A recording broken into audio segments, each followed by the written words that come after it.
everyone, I'm Regina Obexer from the MCI in Innsbruck, Austria. I'm a senior lecturer in the Learning Solutions Department, which is a central support facility for all departments. Our main responsibility is to support innovative and didactically sound teaching practice and to assist our academic teaching staff in developing and delivering in-class, online and blended learning offerings. So we offer training for the use of our virtual learning environment, individual coaching, and we also help them produce resources. Together with other parts of the MCI, we also support strategy development and lead a range of projects, but more on that later on.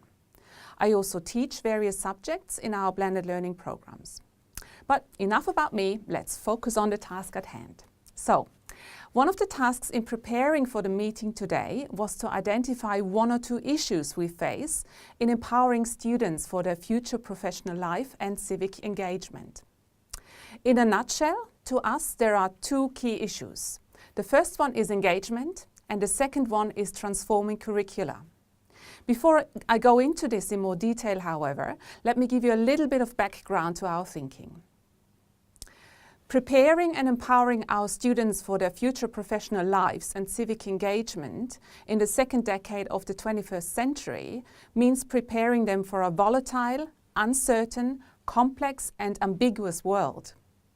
The future world of work will be characterized by more disruption, more flexible, entrepreneurial and uncertain forms of work, automation, globalization, digitization and smart working environments.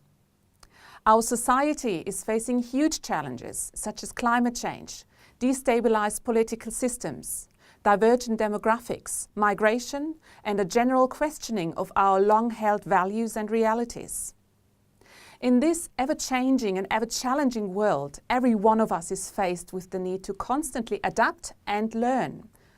Our graduates will need to do more than cope. They will need to lead, to problem solve, to question, to invent, and to contribute actively in shaping our and their future. I don't think that the what is the tricky part. There is already some really good thinking around what the skills, behaviors, and attitudes that make our students' future capable are. And I do want to stress that we don't only refer to skills either. Attitudes, values and mindsets are just as important and possibly more difficult to develop. Many institutions have defined what these skills are, often in the form of graduate generic competency frameworks or subsets thereof. There is work going on internationally at various levels to discuss the facets of these future capabilities. Whilst I think a discussion of what they are is important in the context of this peer group, so we all have a common understanding of what we're talking about, I also think that these skills have to be understood and prioritized in each of our own institutional, disciplinary and cultural contexts. So the question is therefore not so much what skills we need, but how we can support students in gaining these skills in higher education. And that's where my two issues come in. The first one is engagement, both of students and of staff. And the biggest hurdles with this are motivation and time. Here at the MCI, we have what I think is a great offering of courses, seminars and a whole range of other extra and co-curricular activities through our career services and other student services. But what we hear from our students is that they don't have time for extracurricular activities. They're too busy with their studies proper. We also don't see much evidence that students really understand the need to go this extra mile or the opportunities that they are missing. Only a small number do actually take ownership of developing their skills and competencies further than completing the requirements of their degree. Of course, you will say the answer is clear. You need to include the development of these skills into the curriculum.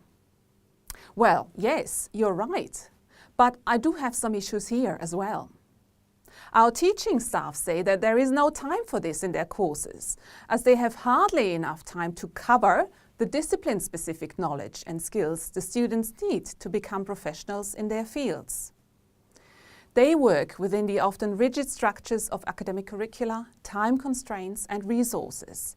And some, especially our external lecturers, and we have a lot of them, don't see it as their job to support students in developing generic or graduate skills. So we will have to engage our staff in this endeavour, and I'd love to see some good examples of how you do that. And really, this is where my second lot of issues comes in. Transforming our curricula to better cater for the needs to make students future capable relate to method, both in terms of content, but also, and probably more importantly, in terms of method. With content, I mean first of all offering specific courses or alternative learning experiences, such as projects, internships, mentoring programs and so on, within a program that are designed to teach and develop these skills. Ideally, these should provide opportunities for interdisciplinary learning. Secondly, I think it is also important to articulate and provide a frame of reference for students to help them understand why these skills are important and support them in taking ownership of their own development and learning in this.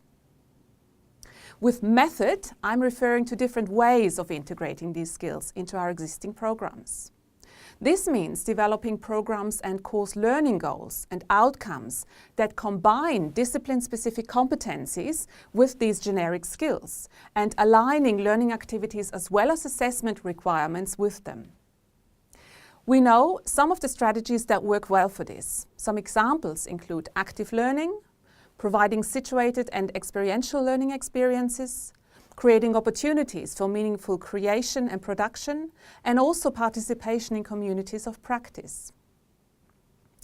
The key challenge with transforming curricula is again engaging our teaching staff and the university community at large so they can take ownership of this renewal process. And we must not forget that they may also need support developing their own competencies in teaching these skills. So in summary, the two issues we encounter here at the MCI are student and staff engagement and motivation, and secondly, transformation of content and methods in our curricula. I look forward to working with you in finding ways to approaching these and to progress the issues and working towards workable and shareable solutions.